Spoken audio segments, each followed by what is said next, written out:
તો આપણે ઉજવી આ વખતે ચાલુ વરસાદમાં જન્માષ્ટમી. તો રામ રામ બધા ભાઈઓને. તો સવારના પોરમાં તૈયાર થઈને અમે 3 જણા નીકળી ગયા ચોકની સફાઈ કરવા માટે. જોયું તો અમારા પેલા બધા આવી ગયા હતા અને ચોકની સફાઈ શરૂ પણ કરી દીધી. અમે પહોંચ્યા ત્યાં સુધીમાં તો લગભગ અડધી સફાઈ તો થઈ ગઈ હતી. બાકી જોઈ લ્યો નવા કપડા પહેરીને આવ્યા છે સફાઈ. થોડીક વાર આ ભાઈની નસું ખેંચીને આપણે બીજું સીધું ઠંડુ બંડુ પી પાછળ જોયું ત્યાં તો વરસાદ ચાલુ થઈ ગયો હતો અને બધું આપણું મહેનત ગઈ પાણીમાં. વરસાદ બંધ થયું ત્યાં તો વળી પાછા લાગી ગયા. વરસાદે પણ કહી દીધું કે આજે તમને કામ તો નહીં કરવા દઉં.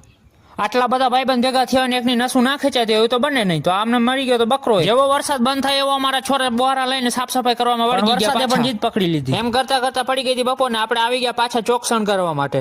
આ બધા તો આવ્યા તો એક જ ટી શર્ટ પહેરીને, પણ આપણે આગળ ટી શર્ટ હતી પણ આપણે પહેરવા ના ગયા કારણ લાઈટ નથી તો લઈ આવ્યા અમે ઢોલ.